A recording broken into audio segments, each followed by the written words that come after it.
Hi dear. Ito naman dear. Yung mga tao dear na mangingialam dear kasi ang ganda ng gamit, mga bags, yung hair talaga, yung mukha talaga siyang may pera pero walang pera. Anong gusto niyo? Wala lang ng pera, tapos napaka hirap pa kang tingnan. May mga ganun kasi makikinig lang ako sa mga kwento no. Ako ang arte-arte, super parang mayaman kung manamit, parang mayaman kung may lakad. Dahil para sa akin, kahit talagang tama yung marunong siyang magdala sa sarili niya. Kasi dito sa Pilipinas dear, kapag mahirap kang tingnan, yung suot mo hindi kaaya-aya, parang mahirap ka talagang tingnan, idadahon ka talaga eh. Kaya saludo po ako sa mga ganyang tao dear na kahit walang pera, puno ko ng utang, pero ang presentable tingnan, maganda tingnan, hindi halatang mahirap. Ganun. Kasi ako dear, pag ako talaga ang namumroblema, halatang halata talaga na. Kasi ako klase akong tao. Kapag walang pera, talagang ayaw ko, wala lang. Mahirap talaga akong tingnan. Kaya ginagaya kong mga babaeng napakapalaban talaga sa buhay. Napakalaban. Kasi ang pangit dear, hindi talaga pangit yung kahit marami kang utang, mahirap ka, pero tingnan ka, magmukha kang mayaman. That's the best. Kasi inalagaan yung sarili niya, hindi niya pinabayaan. Ang masama kasi dear, yung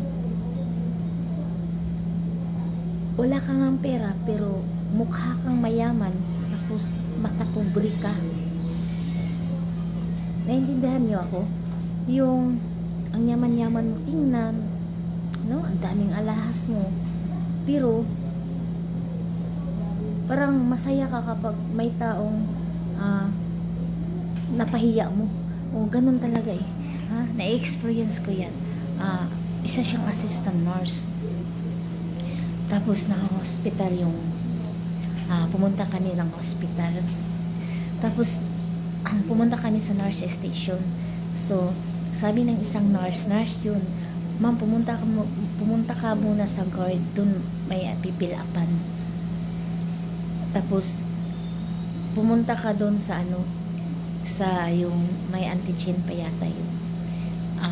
Hindi ko alam kung saan yung antigen, hindi ko nag-gets kasi busy sila. So yung nurse ng assistant pumunta, sabi ko, ma'am, dito ba? Kinanyan lang ako, tiningnan lang ako, daming tao sa sa side ng may mga tao, magdami dito, gano'n, yung nagpapaluap, dami talaga. Ma'am, saan ma'am? Dito ba ma'am? Tumingin lang sa akin, tapos hinididman niya ako. Dito ba talaga? Dito ma'am? Nag-aas ako, yung tinanong ko ulit. Hindi pa rin niya ako pinakinggan eh. Sabi, tiningnan niya ako, kasi meron siyang ini-entertain na iba. Parang napahiya talaga ako, parang yung parang nahiya ako, kasi mahiya talaga akong ganun.